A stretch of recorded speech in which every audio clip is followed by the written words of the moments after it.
Olá pessoal, tudo bem? Então nós vamos começar a nossa aula de História.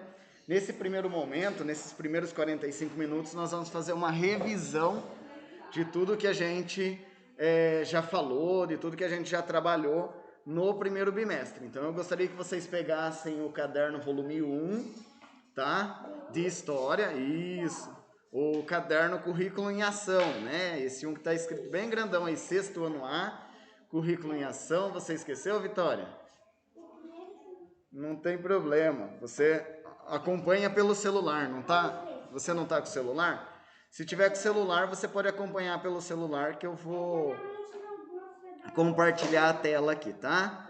Por quê, pessoal? Eu vou fazer um apanhado, né? Eu vou fazer uma revisão. É o Currículo em Ação 1, isso mesmo, tá? Então eu vou fazer uma revisão. A gente vai fazer um apanhado aí nessa primeira aula para a gente retomar todos os nossos conhecimentos, para ver o que a gente lembra, o que a gente não lembra, para depois a gente poder, na segunda aula, dar continuidade. Então, a partir da página 229, tá? Então, procurem aí no caderno de vocês, pessoal de casa também, tá? A partir da página 229, Currículo em Ação. Vamos lá, pessoal? Vamos ver quem está online aqui comigo. Ana Laura, Júlia, Cauã, Manuela, Maria Eduarda, Marina, Renan, Vitória. Bom dia, pessoal. Né? Manda um oi aí no chat aí pra gente, né? Oi? Isso mesmo. Todo mundo tá me ouvindo bem? Todo mundo tá me vendo aí? Então tá jóia. Isso é importante, tá bom? Então, pessoal, nós vamos falar um pouquinho sobre essa retomada da aula de História desde o início, tá bom? Por que desde o início? Para a gente poder estar acompanhando aí, caminhando dentro da nossa história.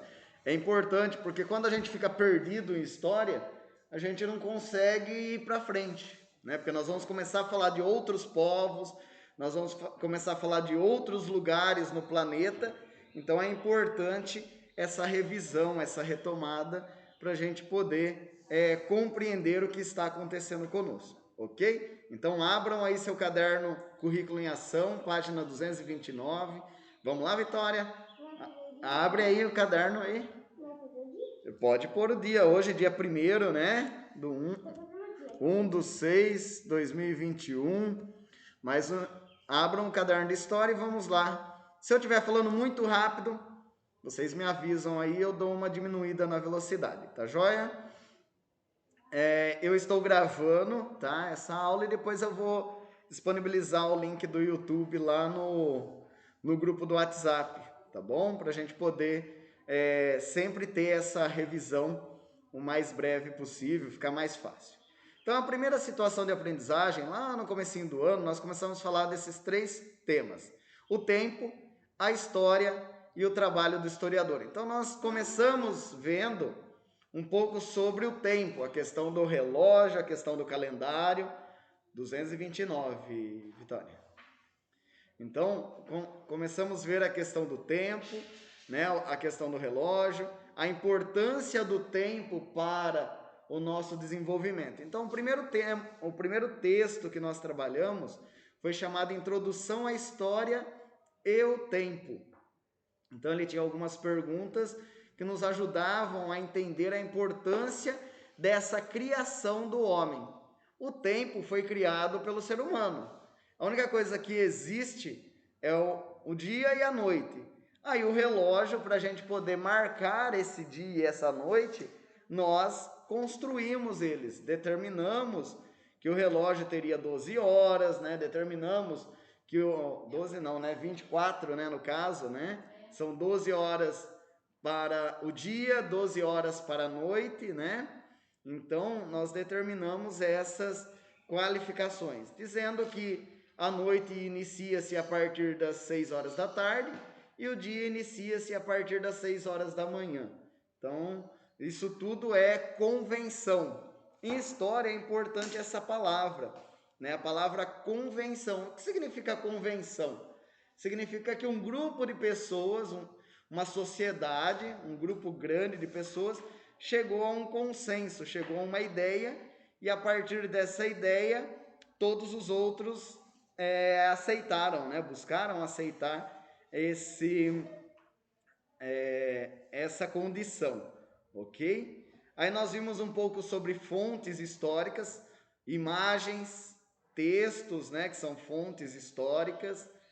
Então entendemos um pouco, às vezes o tempo passa rápido quando fazemos coisas que gostamos, às vezes o tempo passa muito devagar quando fazemos coisas que a gente não gosta muito, né?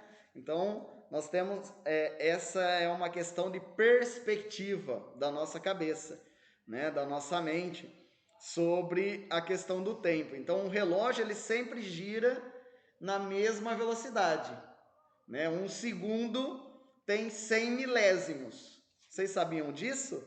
Que um segundo não é 60 milésimos, são 100 milésimos. É uma contagem de 0 a 99, né? Um segundo. Diferente de um minuto. Para um minuto a contagem é de 0 a 59, que daria 60 segundos, né? Daria do 1 ao 60. Então é bem legal isso, né, pessoal? Então o milésimo ele é contado de 0 a 99 e o segundo de 0 a 59. E os minutos para dar uma hora também de 0 a 59. Começa no 0, a hora que dá o 59 ele volta para o 0 de novo. Então isso é bem legal, né? Isso chama-se tempo. E aí trabalhamos o poema, né? O aniversário, onde ele vai falar da questão do tempo, né? Em relação a nós. O tempo é nós que realizamos. A idade que nós temos hoje é uma convenção também. Quando que foi, né, essa convenção, que nós vamos ver aqui, conforme o professor está passando a tela aí do livro, né? Quem está aqui na escola, o Lucas e a Vitória, virem na página 232, para a gente já ir olhando. Então eu vou falando as páginas aí para a gente ir girando. O pessoal que está em casa também, página 232. Isso, é aí, por isso que o professor falou que às vezes quando a gente está fazendo algo gostoso, né, algo que a gente considera agradável, o tempo passa muito rápido. E quando a gente está fazendo algo que parece ser chato, parece não ser agradável, o tempo demora mais para passar. Aqui no item, né, na página 232, na atividade 3, nós falamos de 3 tipos de tempo. O tempo da natureza, lembra que eu acabei de comentar que é o dia e a noite, é o tempo, né, que crescemos, nascemos, crescemos e depois morremos, né? Então é o tempo da natureza. Esse é o tempo natural. Todas as coisas nascem, se desenvolvem, dão frutos e depois morrem, né? Algumas mais cedo, outras mais tarde. É o tempo da natureza. Temos o tempo cronológico, que é o tempo que o professor estava falando do relógio, né? O relógio, o calendário, são tempos cronológicos. Cronos significa tempo, né? O desenvolvimento do tempo. E temos o tempo histórico, que é o tempo que caminha conforme as pessoas vão contando como a gente se desenvolveu, né? Então, o tempo histórico, por exemplo, nós começamos a falar de história do surgimento do mundo. E aí já pulei, né? Pulamos para as primeiras civilizações. Então, falamos em milhares de anos, muito tempo. Então, o tempo histórico é um tempo que segue uma linha linear. Ele conta o passado para a gente entender o presente, para depois podermos viver o futuro. Então, nesse texto da página 232, ele vai falar um pouquinho sobre esses três tipos de tempo, tá? E aí nós temos imagens, né? No final lá da página 232, nós temos a fonte 1, está demonstrando o tempo natural. Aí nós temos a primavera, o verão, o outono e o inverno, né? Nessa sequência. A segunda fonte está mostrando um exemplo de tempo cronológico, um relógio de sol, tá? A terceira fonte está falando da questão do tempo natural, do tempo da natureza. A quarta fonte está falando do tempo cronológico, tá? E a quinta fonte, tempo natural, tempo da natureza. E a sexta fonte é o tempo histórico, é o tempo que nós contamos os nossos afazeres, que nós construímos, né? Um rancho aqui no caso, né? Um sítio e assim sucessivamente, tá? Então nós temos dentro dessas 6 fontes os 3 tipos de tempo, né? Como está aqui na pergunta, cronológico, da natureza e histórico. É muito importante entender esses 3 tempos, pessoal. Por que é importante? Porque nós vamos trabalhar eles durante toda a vida, né? Durante toda a vida. Não é só nas aulas de história, em todos os momentos da sua vida, você vai usar esses 3 tipos de tempo, né? O relógio, para saber o horário em que você chega e que vai embora de algum lugar. O tempo da natureza, para a gente entender que tudo tem um começo, um meio e um fim. E o tempo histórico, que é quando nós aprendemos e nos acostumamos com o mundo, com a sociedade em que vivemos. Ok? Página 234, vamos lá? Quem está nos acompanhando em casa aí, tranquilo? Vamos olhar aqui. Pessoal, até aqui tranquilo? Alguma dúvida? Estão conseguindo nos acompanhar aí? Como que o relógio de sol funciona? Você já viu bateria que carrega no sol? Já também. Pessoal, como que o relógio de sol funciona? Primeiro passo, ele funciona só quando tem sol. Isso é fato, né? Por isso o nome, né? Ele funciona só quando tem sol. E aí o que ele marca? Ele marca a posição do sol no tempo, né? No espaço, a posição do sol no céu. E aí o que acontece? Com essa marcação você determina 6 horas da manhã, que é a hora que o sol começa a aparecer, e marca 6 horas da tarde, a hora que o sol começa a desaparecer. Então, a partir desses 2 fatos, né, desses 2 horários, você vai colocando as numerações. É de 6 a 6. Então, é mais ou menos assim. Começa, o 12 está no meio, né, que seria o meio-dia, o sol a pino, né, que o pessoal fala aí naturalmente, que é o sol reto. E aí depois você tem para cá 11 horas, né? E para cá você tem o horário da tarde, e assim sucessivamente. Mas tem alguém que mexe esse relógio? Não, depois que você faz nele, ninguém coloca mais a mão, ele é para sempre. Vocês já viram, quem mora aqui em Lençóis, pode dar uma voltinha ali perto da caixa d'água do núcleo, né? Ali na caixa d'água do núcleo tem um relógio de sol grandão. né, aquela estrutura que tem do lado, né, perto da rodoviária do núcleo ali, onde para o circular do núcleo, ali é um relógio de sol. Então quem tiver um tempo aí, final de semana, né, pega a bicicleta, convida o pai e a mãe para ver como funciona um relógio de sol. Fica lá sentadinho tomando um sol e olhando como funciona o relógio de sol. É muito legal. Para quem participou das aulas no começo do ano, a gente fez, né, aqui na sala, um relógio de sol com caneta, né? Dá para fazer. Você pega uma folha de sulfite, faz a marcação na folha de sulfite das 6 às 6 da tarde, né, colocando os horários. Então coloca lá 12 no meio, aí depois você coloca 1, 2, 3, 4, 5, 6 horas. Do outro lado você também vai pôr 1, 2, 3, 4, 5, 6, né, que seria os horários da manhã e da tarde, e coloca ele no sol, ele vai produzir.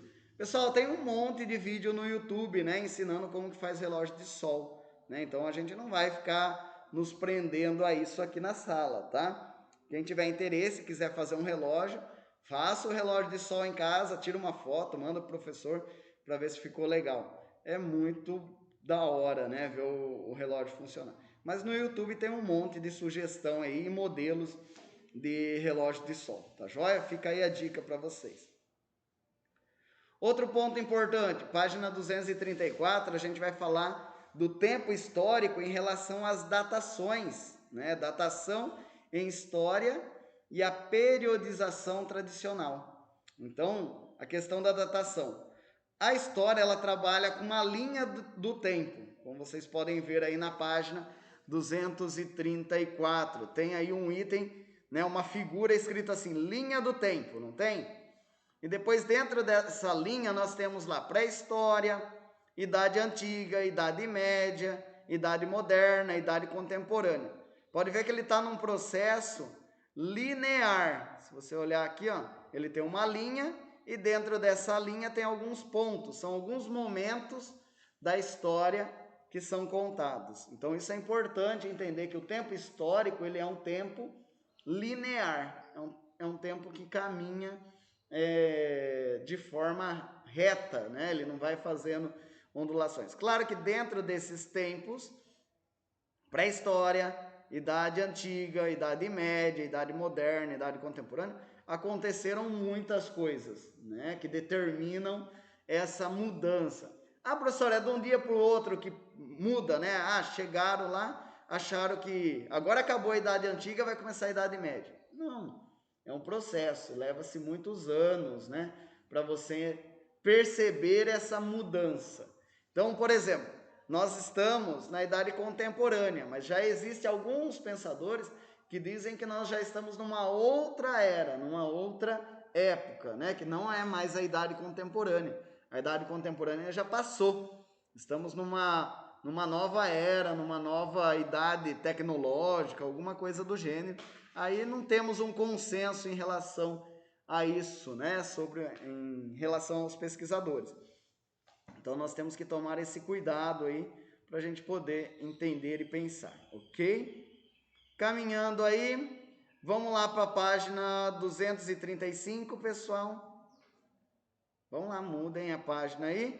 Nós temos dois tipos de calendário aí. O calendário cíclico, que no exemplo aqui nós temos o calendário asteca, que é essa pedra desenhada, né? É uma pedra. É um calendário cíclico, ele tem um começo e um fim. Então ele começa numa certa data e termina numa certa data, ok? Na fonte 2 nós temos o calendário linear, que é o calendário em linha reta, que é o calendário gregoriano, tá? O calendário gregoriano ele é linear por quê? Porque ele até tem um começo, que é quando ele foi criado, mas tanto para trás, para o passado, quanto para o futuro, ele não tem fim, ele é infinito. Por exemplo, nós estamos no ano de 2001. Quando a gente chegar lá no ano de 3000, o calendário vai continuar existindo, né? Vai continuar sendo válido. Por quê? Porque ele sempre termina no dia 31 de dezembro e começa no dia 1º de janeiro. Então ele é um calendário linear. ele é cíclico dentro de um ano. Ele faz um ciclo dentro de um ano, que são 365 dias. E depois ele continua, né? Ele muda de ano e novamente. Quando surgiu o calendário gregoriano? Lá com São Gregório, em 1859, né? Cadê? Vamos achar aqui no... Aqui, ó. 1582, né? Troquei as datas aqui. Então, o Brasil adota como oficial o calendário cristão ou gregoriano, desenvolvido pelo Papa Gregório XIII em 1582, ok? Então, a partir dessa data, o calendário é igual ao que nós conhecemos hoje. Por isso que quando a gente escuta, né, tanto na Bíblia quanto em outros livros antigos, né, antes dessa data, a gente escuta que a pessoa viveu 300, 400, 500 anos, tudo isso significa o quê? Que não é a mesma datação, não é a mesma forma que nós contamos os anos, tá? É uma datação, uma forma de contar os anos de forma diferente. Por isso que as pessoas viviam muito tempo, né? Sim, Lucas. Por que eles falam assim, 1.000.000 antes de Cristo, sabendo que a gente está no ano de 2000? Porque acontece, segundo o calendário gregoriano, ele começa a contar evolutivamente, o que quer dizer? Ele começa a aumentar a data dos anos a partir do nascimento de Cristo. Então, presume-se, segundo São Gregório, né, presume-se que Cristo nasceu no ano 1 do calendário gregoriano. Então, o primeiro ano do calendário gregoriano foi o ano de nascimento de Jesus Cristo. Aí ele viveu 33 anos, e aí morreu, e o calendário continuou. Então, por isso que, segundo a história cristã, né, aí a história ligada ao cristianismo, à igreja católica, né, o tempo era antes de Cristo, que é os anos que antecede o nascimento de Jesus, e depois de Cristo, os anos posteriores ao nascimento de Jesus. Então, por isso que antes de Cristo e depois de Cristo. Os dinossauros viveram há 60 milhões de anos antes de Cristo. Quer dizer que de 2.000 anos atrás, 65 milhões de anos para trás é o tempo. Então, já temos algumas mudanças, né, que eu já comentei em aulas anteriores, sobre essa questão de como marcar o tempo. Então, era moderna e antes da era moderna, né? Então, a era moderna começa quando? Começa mais ou menos, se a gente for usar o calendário cristão, começa a partir mais ou menos há 10.000 anos atrás, quando o homem começou a desenvolver a escrita, que nós vamos chegar lá, tá? Então, aí nós temos o relógio, aprendemos um pouco sobre os números romanos, que é muito importante. Pessoal de casa, tá tranquilo aí? Né? Estão conseguindo acompanhar, já estão junto comigo. Tem gente indo embora aí? Não, né? Vamos lá. Retomando aqui.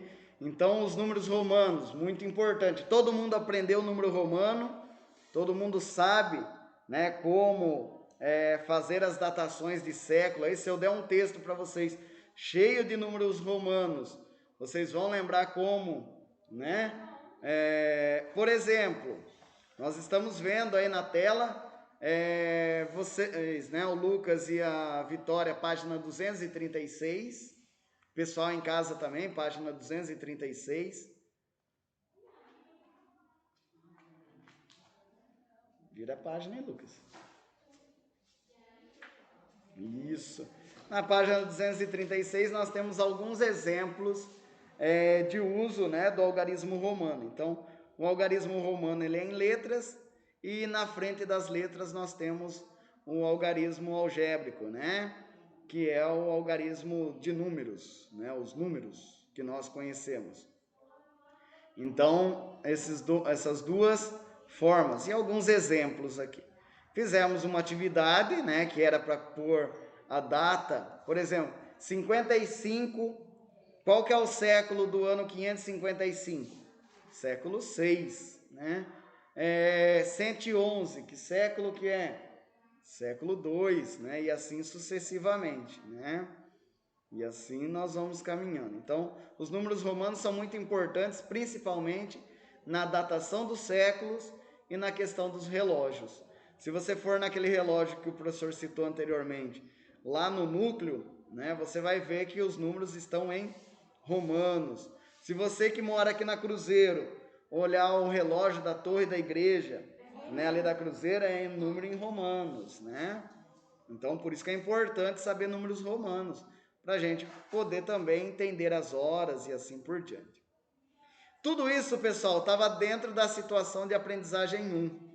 Foi os nossos primeiros dias aqui na escola, né? Então, essas aulas, a situação de aprendizagem 1, nós vimos lá em fevereiro, vimos um pouquinho no começo de março, tá? Situação de aprendizagem 2, a importância das fontes históricas para os seres humanos. Essa aprendizagem a gente passou um pouco mais rápido. Por que passamos um pouco mais rápido, pessoal? Porque aqui é só entender a diferença entre as fontes históricas, que é o que eu vou retomar com vocês aqui. Então, o trabalho do historiador e as fontes históricas. Qual é o trabalho do historiador? É um trabalho de... Quem sabe me dizer qual é o trabalho do historiador? É um trabalho de... Não, eu acabei de pôr no grupo aqui, né? Do CMSP. É um trabalho de pesquisa.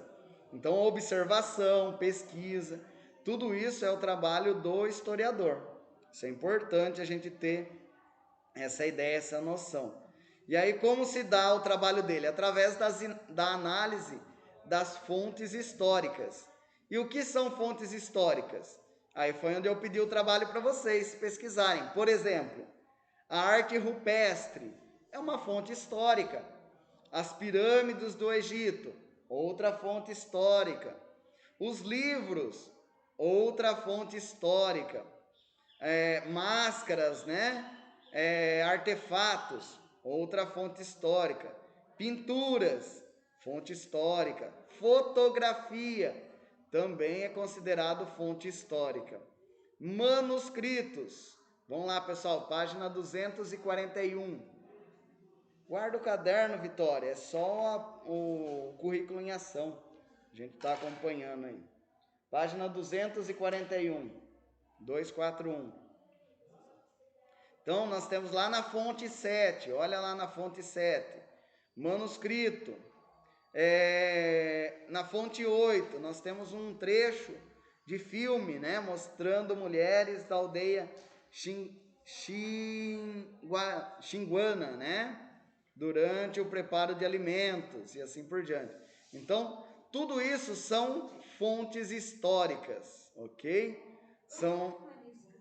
Oi? Manuscrito, né? Então, por exemplo, as artes rupestres são fontes históricas artísticas, né?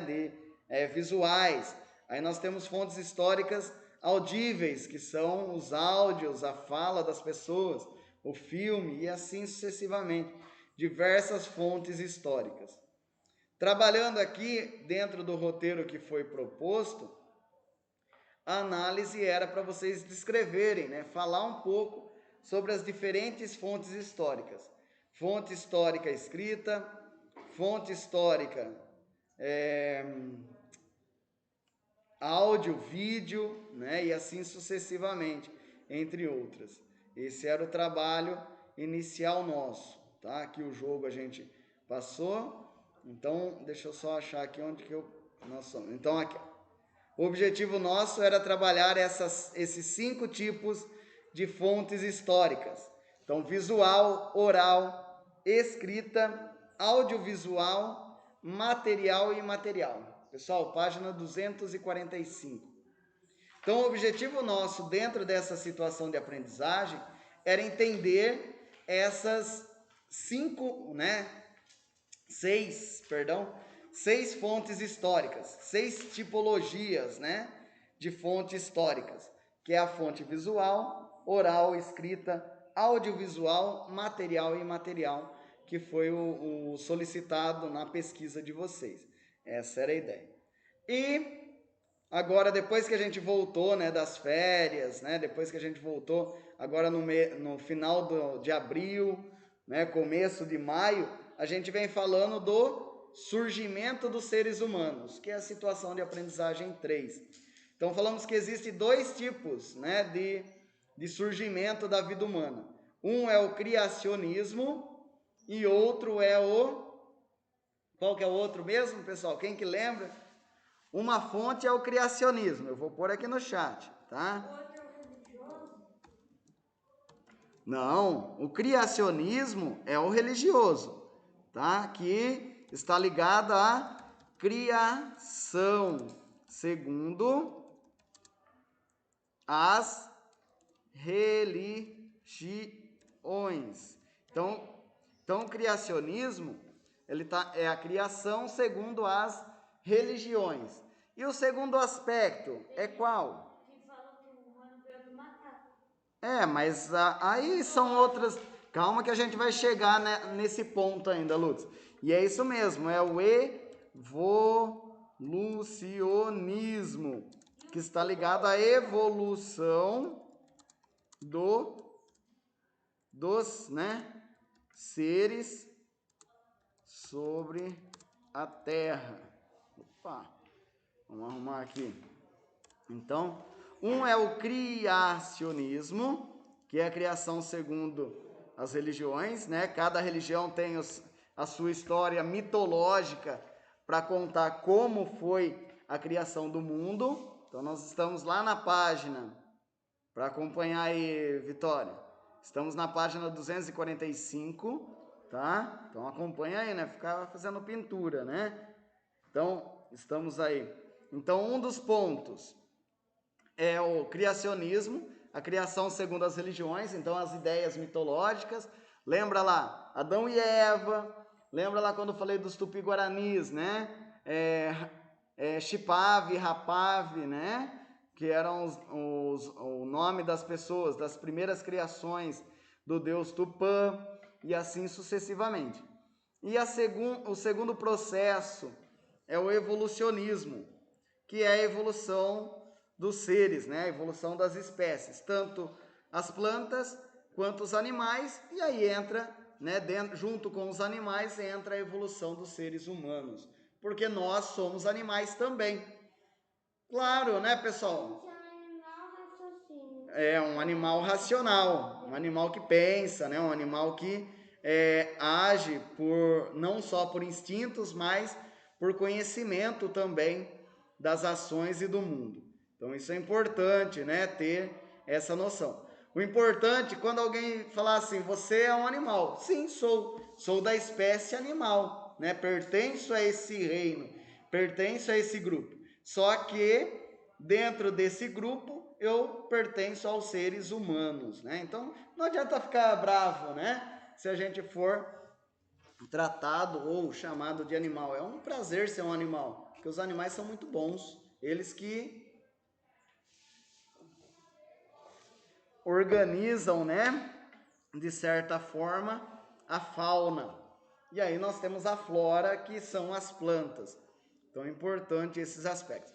Então, dentro da visão religiosa, a mais conhecida é essa da criação segundo Adão e Eva. E aí nós temos aí na imagem, né, na página 245, a imagem do homem e a imagem de Deus, né? Os dedos que se tocam aí, Deus tocando o homem, né? A gente poderia fazer diversas análises aí dentro dessa imagem, mas não é o objetivo da nossa aula. Dentro de uma aula de estética, né, em filosofia, a gente gastaria um semestre todo falando sobre essa imagem e os detalhes por ela proposto, né? Um dos pontos importantes a serem observados aí, olha a mão do homem e a mão de Deus. Deus estica o braço para encostar no homem. Deus busca o homem. E o homem preguiçoso, né, como sempre, né, querendo se sentir o máximo, fica lá com o braço apoiado e com a mão caída, né? Oi? Isso é anjo, né? Desse homem de roupa barbado, é a imagem de Deus. E todos esses personagens atrás são anjos. Mas o objetivo nosso não é a análise da foto, né? A análise da imagem. O objetivo nosso aqui é entender que existe duas formas de pensar o mundo, né? Como o mundo se desenvolveu. Uma é pela criação divina e outro é pela evolução das espécies, ok? Dentro do criacionismo, nós temos diversas teorias, como vocês podem observar aí. Nós temos teorias, né, como a Tupi-Guarani, greco-romana, asteca, judaico-cristã, navarro, islâmica, iorubá, hinduísta, babilônico, budista, nórdica, egípcia. Isso tudo na página 246, pessoal, vira aí. Página 246, nós temos uma lista de tradições criacionistas. Então, olhem aqui na parte de baixo, lá. Tradições criacionistas para explicar o surgimento da vida no mundo. Então, nós temos diversas, né? Muitas ideias de como a vida surgiu no mundo. Então, isso é importante, né, para a gente entender. Então, aqui, claro que esses são alguns exemplos. O Lapbook do roteiro 8 era para escolher uma dessas vertentes aqui do criacionismo para realizar a atividade, tá? Então, eu não vou comentar uma por uma, porque nas aulas anteriores eu já falei sobre a judaico-cristã, que é a ideia de Adão e Eva, e falei da Tupi-Guarani, né, que é a questão do Rapave e Chipave, né, do deus Tupã, ok? Então, esses são alguns pontos aí. Continuando, dentro do evolucionismo, nós temos dois personagens importantes, dois atores importantes. Um é Lamarck e o outro é Charles Darwin, que esses dois personagens são significativos dentro da ideia evolucionista do mundo, né? Do pensamento evolucionista, ok? Dentro desses dois personagens poderiam, né, deveriam de estar junto com o Lapbook do criacionismo, pelo menos um pouco sobre a história de um dos dois, tratando aí a questão da evolução das espécies. E aí é onde nós entramos na pergunta que o Lucas fez, né, que o Lucas colocou aqui pra gente. Viemos do macaco? Não necessariamente, né? Algumas teorias até dizem que sim, mas a maioria, as teorias mais modernas, dizem que não, que o homem tem sim um parentesco com os primatas, né, com os macacos, principalmente pela análise do DNA e entre outros componentes genéticos, mas não necessariamente viemos dos macacos, né? Viemos de uma espécie próxima aos macacos, uma espécie irmã, né? Viemos dos australopitecos, né? E entre outros. Depois nos transformamos no Homo sapiens e depois no Homo sapiens sapiens, né? E assim entre outras espécies que depois, com o tempo, quando vocês estiverem mais maduros, é mais fácil de entender, principalmente quando chegar lá no ensino médio. Nesse momento, nós temos que ter uma consciência, a consciência que existe duas explicações para o mundo, para o surgimento do mundo. Uma é a explicação criacionista, que é relacionada às religiões, e outra é a relação evolucionista, que nós evoluímos e estamos até hoje evoluindo, né? Aí eu dou o exemplo moderno do vírus que está aí, né? O coronavírus, por exemplo, né? Ele é nada mais nada menos se Darwin tivesse vivo, ele ia falar que é uma das formas da natureza evoluir. O nosso organismo precisa criar imunidade a esse novo vírus, senão a gente vai morrer. Isso já aconteceu um monte de vezes na história do planeta, na história do mundo. Não é a primeira e com certeza não será a última de um novo vírus nascer e demorar muito tempo para a gente se adaptar a ele, né? Então, isso, segundo Darwin, faz parte da lei da natureza, né? Do processo de evolução, tá? Chamado também de seleção natural, tá? Então esse é um dos pontos importantes aí, a questão da seleção natural, ok? Continuando, falamos que a vida nasce na África, né? Segundo Charles Darwin, foi o primeiro cientista a publicar uma teoria importante sobre a origem e a evolução do homem. E foi também o primeiro a apontar a África como lugar de origem dos seres humanos, tá? Então, segundo a pesquisa, algumas pesquisas, página 248, vamos lá. Temos aí 2 textos na página 248, mas o texto interessante para nós é o último texto que está escrito Lucy, né? Então, ele vai falar um pouco do surgimento da vida na África e como ela se deu. E o primeiro, um dos fósseis, né, encontrados aí na África, com mais de 3,2 milhões de idade, né? Então, o fóssil Lucy é da espécie Australopithecus afarensis, né, que é os que nasceram na África, de aproximadamente 3,2 milhões de anos atrás. Lembrando que nós estamos falando de ano linear, que é o calendário greco-romano, né, que nós usamos. Então, imagine só, 3,2 milhões de anos atrás é muito tempo. Vocês hoje têm em torno de 12, 13 anos, 11, 12, 13 anos em média. Acham que viveram muito? O professor está com 40 anos, né? Acha que viveu muito? Não, né? A espécie humana é muito mais velha, né? Muito mais antiga. Esse fóssil é datado de aproximadamente 3 milhões de anos. Isso pode ser um pouco mais ou um pouco menos, mas é muito tempo, né? Atrás. Então, a vida humana já existe sobre a Terra há muito tempo, ok? Algumas descobertas arqueológicas, né, nos Alpes de Otis, entre a Austrália e a Itália, arqueólogos encontraram fósseis humanos congelados de aproximadamente 5.200 anos. Pessoal, nós vamos dar uma pausa aí, tá? E depois a gente volta para a segunda etapa, ok?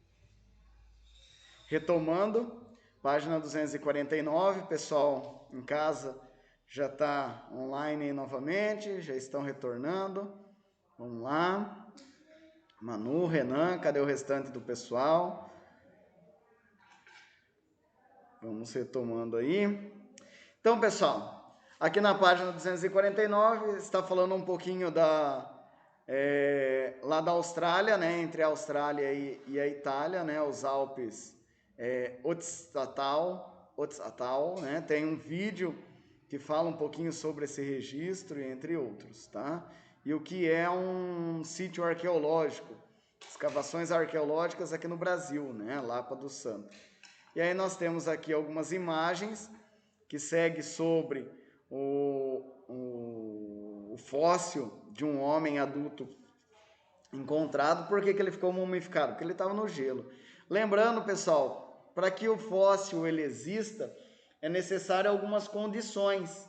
São importantes algumas condições, como temperatura, pouca água, né? Não necessariamente gelado, né? O deserto também serve. Tem que ter pouca água, tem que ser um lugar ou com sol, né? Ou muito gelado para congelar e assim sucessivamente. São alguns fatores que colaboram para a mumificação. Ok, pessoal? Isso é importante a gente ter essa ideia, essa noção. E a última situação de aprendizagem do caderno 1, né, do volume 1, do Aprender Sempre, que é o povoamento da América. Vamos lá, pessoal, página 251. Vamos lá, Vitória? Página 251. Pessoal de casa aí também, tá chegando. Página 251. Vamos lá, Marina, Manuela, Renan.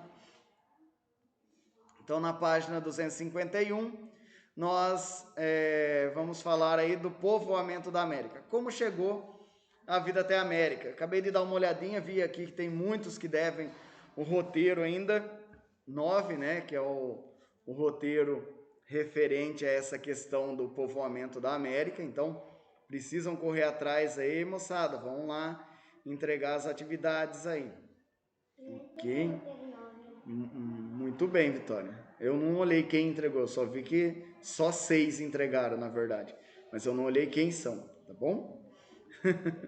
Então, aqui no povoamento da América, a primeira atividade, a primeira ideia era entender sobre a questão das rotas. Como vocês acham que o ser humano chegou à América? Isso nós estamos falando aí de um pouco mais de 20 mil anos atrás, né? Então é bastante tempo. Vocês acham que tinha trem? Vocês acham que tinha avião, né? Navio, essas coisas? Né?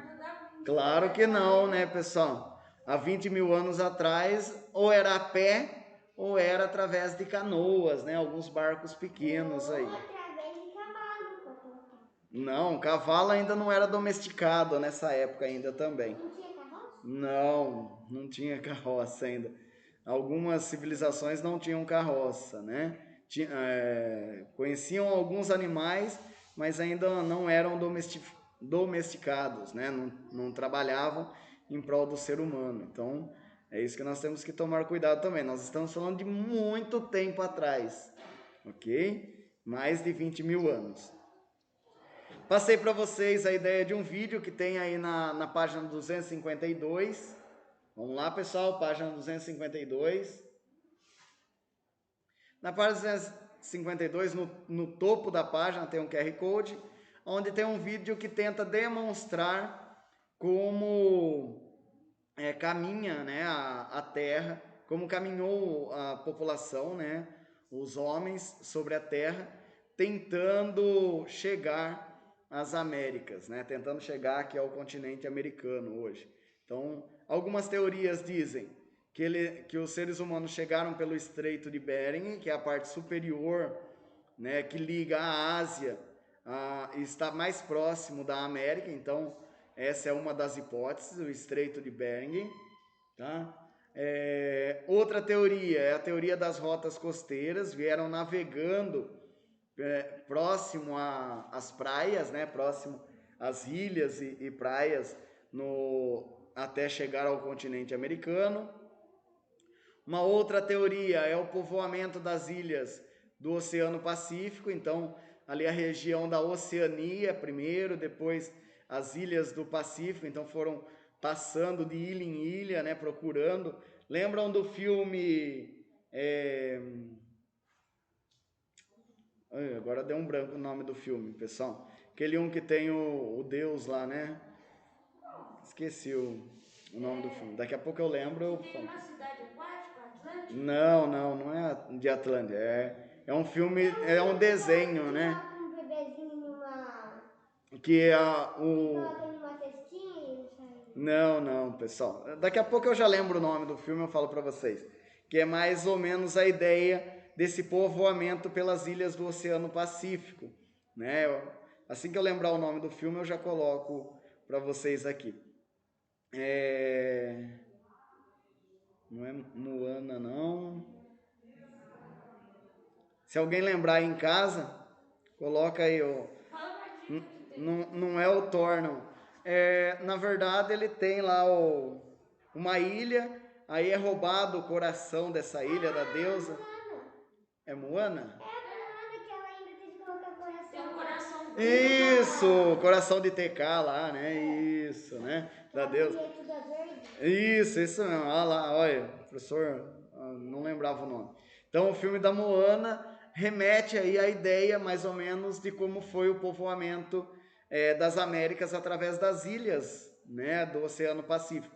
Então, é uma ideia que eles tinham dos deuses, não podiam sair das ilhas e depois saíram, né, fugiram das ilhas, né, conseguiram acalmar a deusa, né, devolvendo o coração dela, né, e assim por diante. Então, é bem legal o filme. Quem não assistiu, fica aí uma dica aí de um filme legal de história. Tem tudo a ver com o que nós estamos vendo aqui sobre a questão do povoamento. Claro que o filme não vai falar do povoamento em específico, mas como eles foram procurar outras ilhas, né, outros lugares para morar. A cada 20 eles colocavam uma pedra. Isso, muito bem. E por último, a teoria da migração atlântica, né, que é a passagem pelo Atlântico, né, pelo mar, né, ali a parte baixa ali né, os europeus, né. Então, esta hipótese afirma que alguns habitantes da Europa teriam navegado pelo Oceano Atlântico em barcos feitos de couro e chegado ao norte do continente americano. Então, que é a parte mais próxima aí entre Europa e América, é a parte norte ali, ok? Então, temos essas 4 teorias de como a vida chegou na América. E claro que também temos as teorias mitológicas, né? Como eu já falei para vocês, do mito de Tupi-Guarani, por exemplo, que a vida nasceu lá no Paraguai, né? Na região do Paraguai hoje, e depois se construiu e se desenvolveu por toda a América. Então são apenas a questão da mitologia, são teorias. No caso aqui, são especulações científicas através dos fatos, através dos artefatos arqueológicos encontrados, e a partir daí tenta-se ter essas 4 ideias de como. Na verdade, as 4 ideias podem ter acontecido, as 4 teorias podem ter ocorrido para que a vida chegasse na América. Por quê, pessoal? Eu digo que as 4 teorias podem ter acontecido, porque na verdade nós temos povos diferentes, né? Os povos indígenas de toda a América, eles têm características diferentes. Então, os indígenas da América, os indígenas da América do Norte, os indígenas da América do Sul, os indígenas da América Central, todos eles têm características próprias, características específicas. Então, as 4 teorias podem ter acontecido, claro que em épocas diferentes, mas as 4 teorias podem ter acontecido. Sim, Lucas? Já que descobriram o Brasil, por que o Brasil não é tudo isso daqui, sabendo que tem o Paraná? Isso é um outro momento, né? A hora que a gente for falar sobre o descobrimento do Brasil, aí a gente vai tratar por que a América do Sul não é toda Brasil. Mas nesse momento nós estamos falando de como a vida chegou aqui na América, né? Então, quando eu falo América, eu estou pegando desde lá do Canadá até a Argentina, né? A última parte das Américas. E eu estou falando de mais de 20 mil anos atrás. Quando a gente fala de descobrimento da América, a gente está falando aí de 520 anos atrás. É pouquinho tempo. Lençóis tem 160 e alguma coisa, acho. 168. Alguma coisa assim. Então é bem novinho, né? Então, quando eu falo de chegada da vida na América, eu estou falando de mais de 20 mil anos atrás. Quando eu falo de descobrimento do Brasil, eu estou falando de 520 anos. É pouquinho tempo, né? Então, por isso que a gente está pensando lá atrás, por enquanto. Então, por isso que a gente não está falando da divisão das terras, de nada disso. Então, a gente está lá no fundo ainda. Aí, na página 253, nós temos um mapa mundi. O trabalho nesse mapa mundi era criar uma legenda. E aí, onde a gente olha aqui, a parte verde do mapa são as Américas. Então, temos a América, que é toda essa parte verde, e depois nós temos a divisão em América do Norte, que é a parte superior aqui do mapa. Vamos lá, Vitória, página 253, perdão. 253. Abre aí no mapa. Vamos lá, olha o mapa aí. Você já fez essa atividade? Isso mesmo. Esse mapa estava no roteiro 9. E aí nós temos na parte superior as América do Norte, na parte central nós temos a América Central, né? E na parte de baixo aqui do mapa nós temos a América do Sul. Nessa parte rosé, né, rosa, nós temos a África. Na parte roxa nós temos a Europa. Na parte amarela nós temos a Ásia. Então nós percebemos que a América e a Ásia são os maiores continentes, né? Olhando o mapa aqui. Olhando o mapa, a América e a Ásia são as maiores proporções de terra em questão de continentes. O marrom, nós temos a Oceania. onde fica a Austrália e algumas ilhas. Então essa parte marrom na parte de baixo. E lá embaixo, onde tem só um tracejado cinza, nós temos a Antártida, né? Que é o polo, também conhecido como Polo Sul, né? O Polo Norte é na parte de cima do mapa, né? Onde está em verde aqui. Isso, olhando o mapa aqui, a parte de baixo é o Polo Sul, é a Antártida, ok? Então na legenda, 1, 2, 3, 4, 5, nós temos 5 quadradinhos, você vai colocar os nomes, né? Pintar um quadradinho de verde e colocar América. Pintar um quadradinho de rosa e colocar África. Pintar um quadradinho de roxo e colocar Europa. Pintar um quadradinho de amarelo e escrever Ásia. Pintar um quadradinho de marrom e escrever Oceania. E na parte de baixo aqui do próprio mapa, você vai escrever Antártida, né? Entre parênteses, Polo Sul, né? Tá joia? Nessa caminhada nós temos algumas imagens e fomos falar dos sambaquis. Aqui nós temos uma ideia dentro do mapa que vocês estão vendo aí na página. Olhem a página 254, chamado Arqueogenética de Lagoa Santa. Vamos lá, página 254, pessoal. Vamos lá, Lucas. Na página 254, nós temos o Arqueogenética da Lagoa Santa. O que quer dizer isso? É uma pesquisa que foi realizada, uma pesquisa genética dizendo de onde a vida nas Américas surgiram, como a vida surgiu e como ela se desenvolveu. Então, se a gente olhar as setas aí, né, nós vamos ter uma pré-ideia de que há mais de 20 mil anos, os primeiros homens, né, os primeiros hominídeos começam a chegar aí, né, na América, e eles vão caminhando por toda a América aí, né, e se locomovendo. Nós temos aqui as legendas de cada um deles, conforme as expansões. Não vamos nos deter muito tempo a essa característica. O importante aqui é entender que os primeiros, né, fósseis encontrados tinham mais de 20 mil anos, né?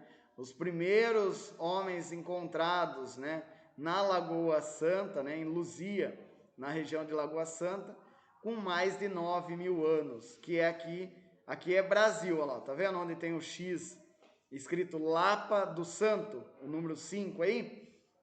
Então aqui já é Brasil, é um dos lugares que chegaram aí, um dos povos, né? Uma das expansões aí dos povos. Então essa é uma das teorias de como a vida chegou até a América, ok?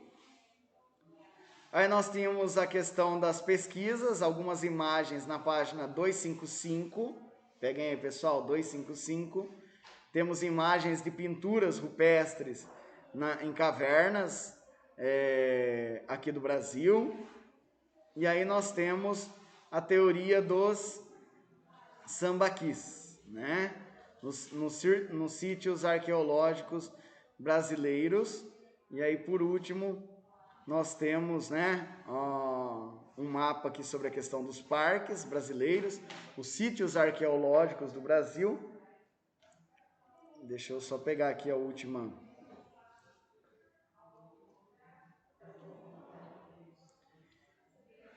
Página 259, pessoal. Vamos lá?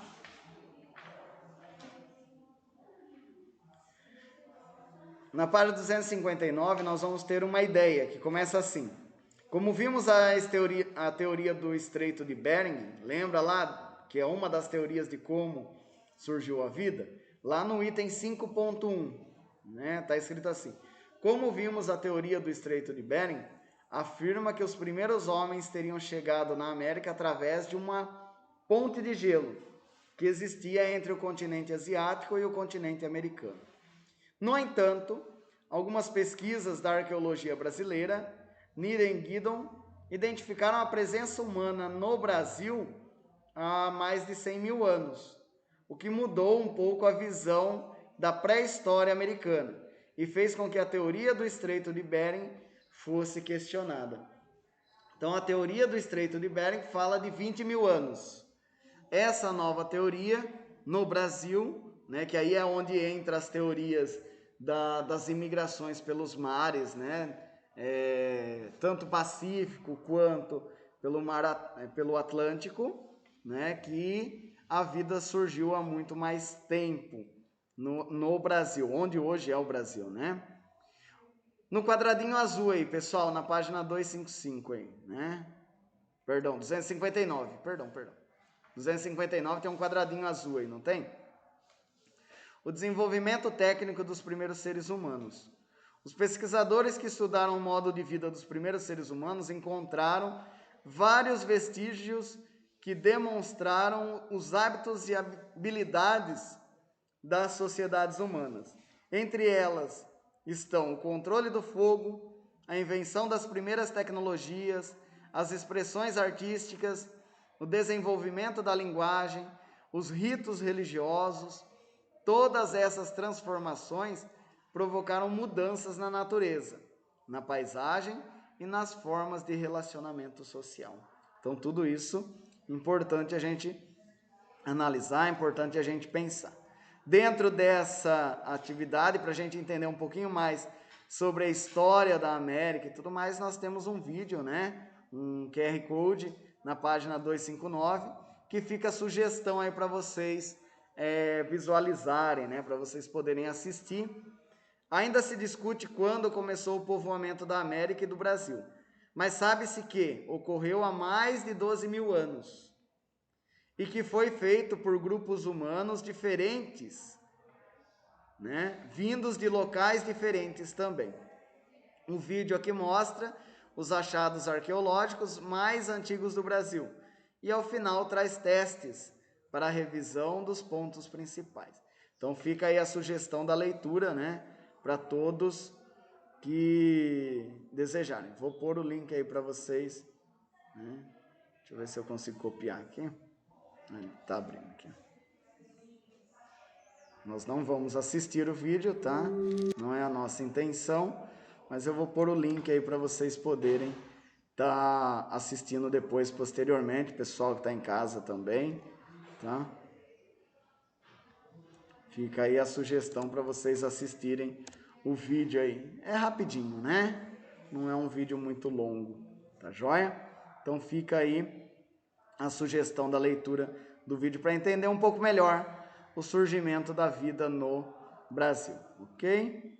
Continuando aqui, falando, e a última atividade do roteiro 9 era um jogo, né, sobre os sambaquis.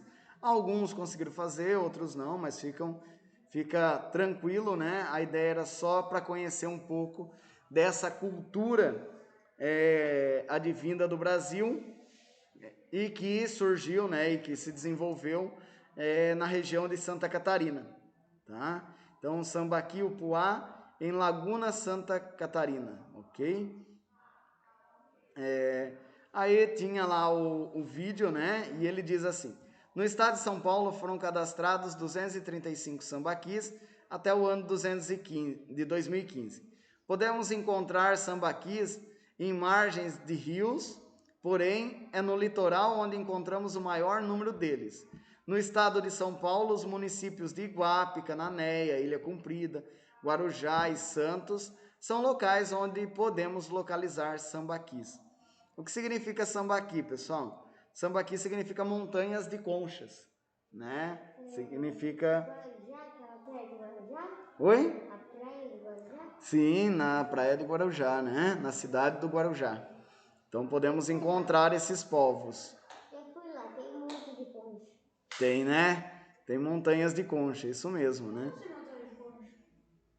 Era a comida deles, as conchinhas do mar, eles comiam o que estava dentro da concha e depois ia amontoando tudo. Isso, ia amontoando tudo num lugar só. Para fazer o quê? Para demarcar o seu território, para poder conduzir. Então, a ideia do sambaquis. Eu coloquei lá junto com o roteiro um texto que tinha por objetivo ajudar vocês a pensarem, né? Ajudar vocês a analisarem os sambaquis, ok? Então, e aí a gente concluiu falando um pouquinho nesse texto, né, sobre os sambaquis. Então, o texto está lá no Classroom, né? Então, só pegando aqui para a gente rever aqui, relembrar. O texto, né, tá junto com o roteiro 9, então para quem não leu é importante ler. Sambaqui, o que são e como surgiram os montes de conchas, né? Descubra o que são sambaquis e como eles contribuem para entender os povos pré-históricos que habitavam o Brasil. E aí nós temos o texto aí, né, falando um pouco o que são sambaquis, como eles são e qual eram os costumes deles. Então é muito importante a leitura desse texto, né? Para quem quiser, para quem está nos acompanhando, eu vou passar todo o texto, depois para a leitura é só ir pausando, né, o vídeo para poder fazer a leitura aí do texto. Então, conforme você for pausando, você tem acesso, né? Vou passar mais uma vez, né? Então, dá para pausar o texto para fazer a leitura do mesmo, né? Então, eu pauso em partes aqui e aí a gente consegue, né, fazer, você que vai assistir posteriormente, consegue fazer a leitura do texto, tá? Então, tranquilo, pessoal de casa, até aí? Fechou? E aí, pra gente quase, né, estamos quase terminando nossa aula, daqui 15 minutos acaba. Então, a ideia da aula de hoje foi uma revisão, eu não vou falar mais, né, sobre esses assuntos nesse primeiro momento, a gente vai dar continuidade. Então, a partir daqui nós vamos usar o volume 2, tá? De história. Então, o volume 1 a gente encerrou hoje.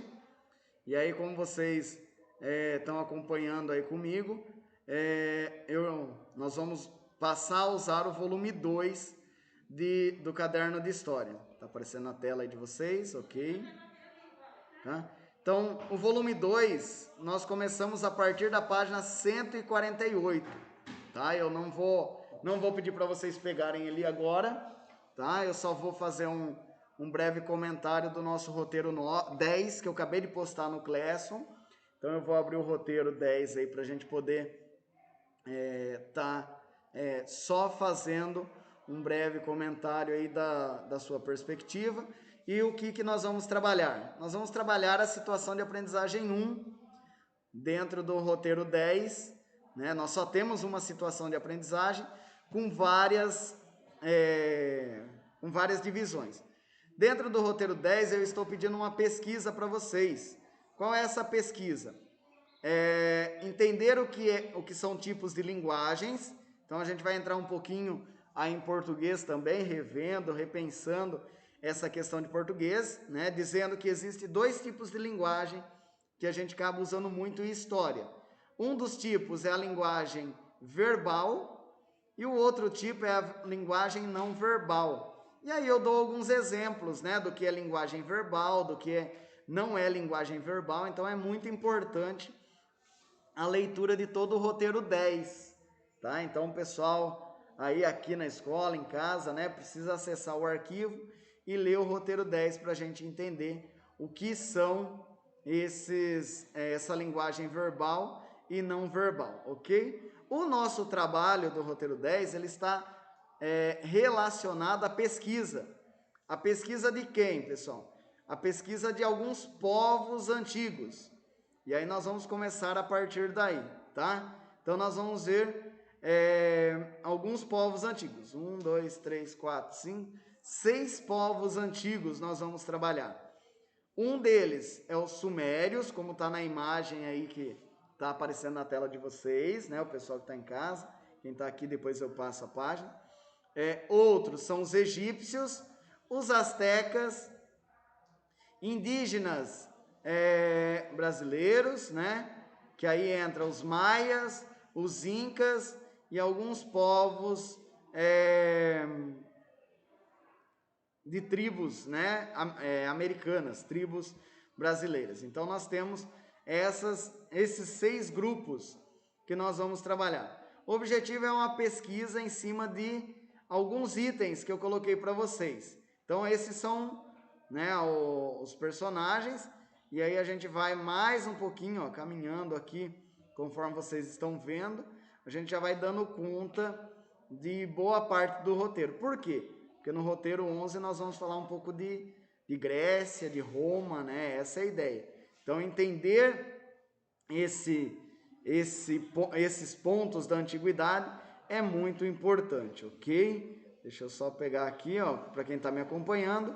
É aqui que nós vamos, né? O nosso trabalho está ligado a esses 6 personagens aqui: sumérios, egípcios, astecas, maias, incas e povos indígenas do Brasil. Então, nós vamos fazer uma pesquisa. Professor, eu vou escolher um desses? Não. Você vai fazer a pesquisa sobre todos eles. E quais os itens que estarão contidos, né? Deixa eu tirar aqui, compartilhar novamente.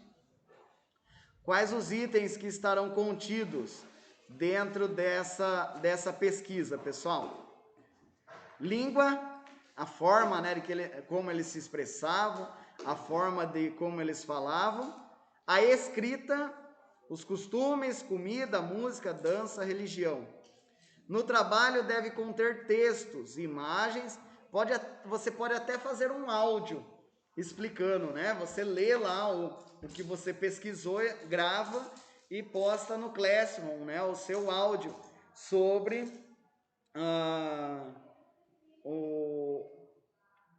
a sociedade, né? O grupo que eu estou pedindo aqui para vocês.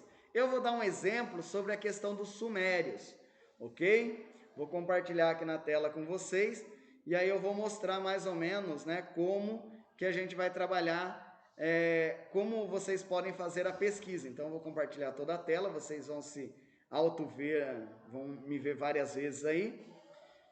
E aí, em cima dessa pesquisa, pessoal, nós temos aqui a pesquisa, que é sugerida, tá? E aí, o que eu sugiro?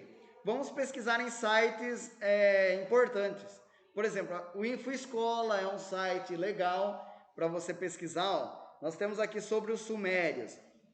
Nós temos um pouco dos textos, quando eles, né, começaram a se formar, o nome que era essa civilização, né, civilizações da Mesopotâmia. Caso você não saiba o que significa, clicou em cima do link aqui, ó, ele abre uma nova janela para você saber o que significa Mesopotâmia, né? Então, é importante essa contextualização. Não é só copiar o texto, mas é ler o texto e colocar em tópico. Você pode fazer em PowerPoint a apresentação do trabalho, viu, Lucas? Viu, Vitória? Está prestando atenção aqui, Vitória? Então, pode fazer em PowerPoint, você pode fazer no Word, você pode fazer em vídeo, você pode fazer em áudio, né? Como você achar melhor, desde que tenha os 6 itens. Então, ó, tá vendo? Aqui eu pedi um pouco sobre a história dos sumérios, né? Sabe? Aí depois, aqui na parte de baixo, ele já vai dar sobre a arte suméria e assim sucessivamente. Conforme você for olhando, você vai lá, pesquisando para saber onde é a região que os sumérios viveram, né? E onde eles se desenvolveram, a Mesopotâmia, né? E assim sucessivamente. E aí você pode usar vídeos.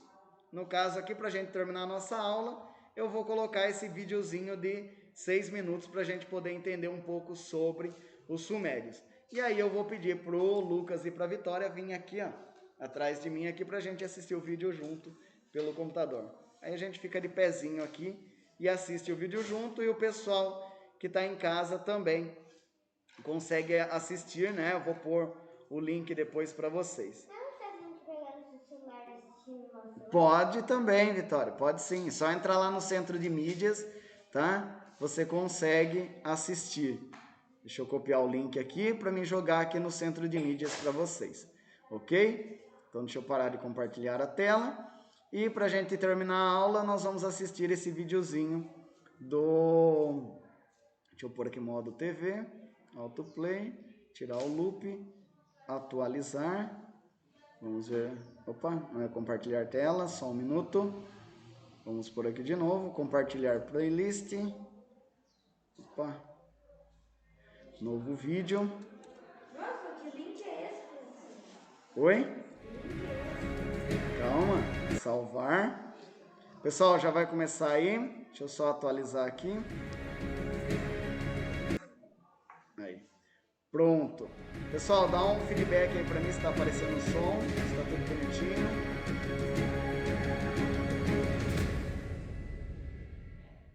A história da raça humana é repleta de grandes civilizações e impérios, mas é claro que nem sempre foi assim. No final do período neolítico, boa parte da humanidade ainda mantinha um estilo de vida seminômade. Com o domínio da agricultura e a domesticação de animais, os seres humanos passaram a criar povoados cada vez maiores, o que permitiu um aumento considerável da população. Por volta do ano 4000 a.C., algumas tribos passaram a se estabelecer no sul da antiga Mesopotâmia, região que fica entre os atuais Iraque, Irã e Síria, e por onde passam os famosos rios Tigre e Eufrates. Essas tribos deram origem àquela que provavelmente é uma das civilizações mais importantes da história, os Sumérios. A civilização suméria era fascinante, sendo responsável por grande parte dos avanços da humanidade durante a Idade do Bronze. Os sumérios foram pioneiros na drenagem de pântanos e nos sistemas de irrigação para plantações. Possuíam uma linguagem rica e bem desenvolvida, o que facilitou o comércio e a troca de conhecimentos com outros povos. Esta civilização também se destacava por sua capacidade artística.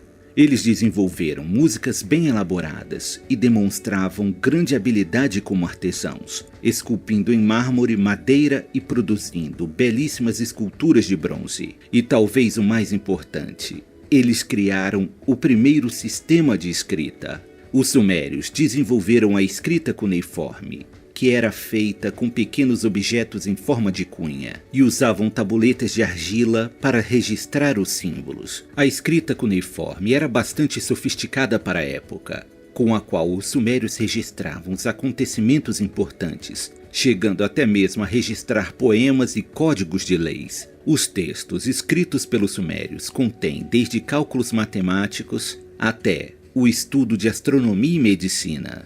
Posteriormente, a escrita cuneiforme foi adotada por outros povos, como os babilônios, hititas e assírios. Também é atribuído aos sumérios o aperfeiçoamento de ferramentas como martelo, enxadas e picaretas, além de armas feitas de bronze com uma qualidade impressionante para aquele período. Os sumérios cultuavam muitos deuses diferentes, que eram chamados de Anunnaki, um grupo de divindades responsáveis pela criação da humanidade.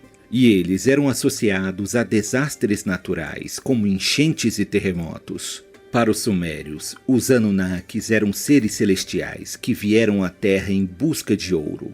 E para facilitar o trabalho de mineração do metal precioso, deram origem à raça humana para servi-los neste propósito.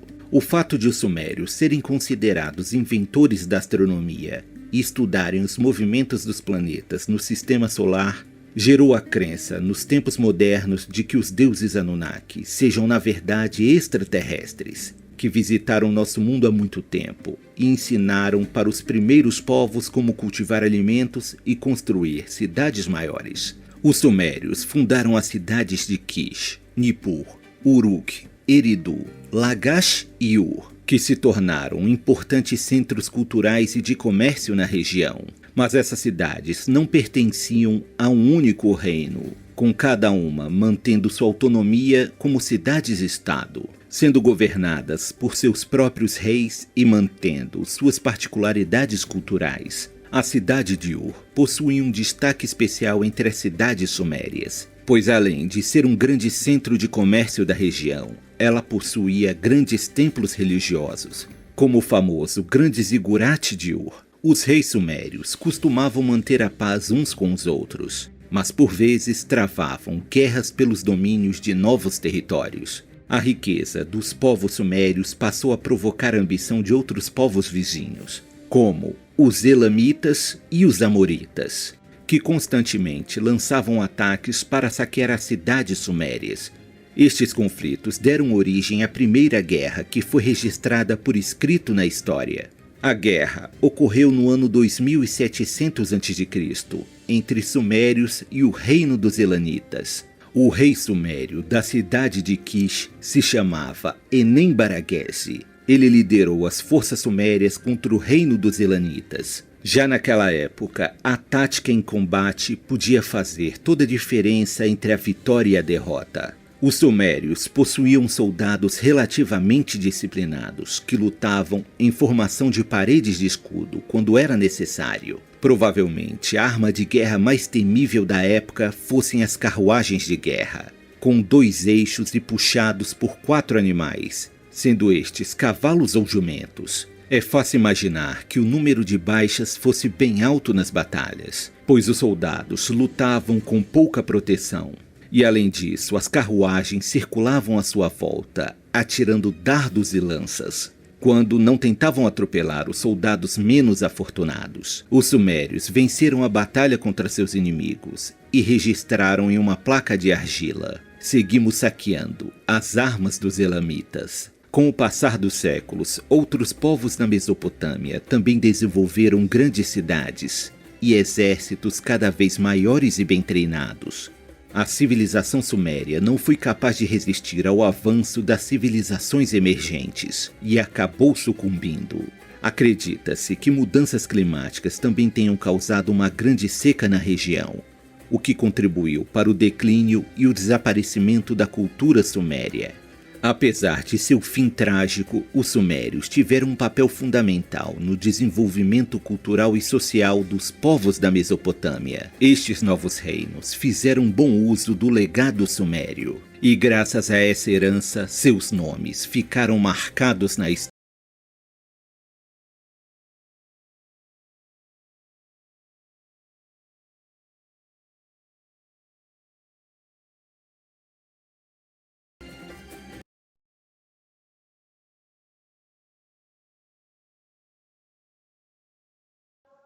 Então, eu coloquei o link para vocês aí na descrição do grupo, né? Fiquem à vontade para assistir.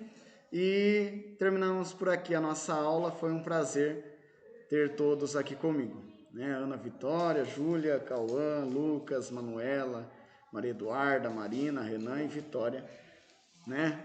Um prazer e bom estudo. Façam os roteiros, né, que estão atrasados aí, tá joia? Tchau, tchau, pessoal. Até logo. Um abraço.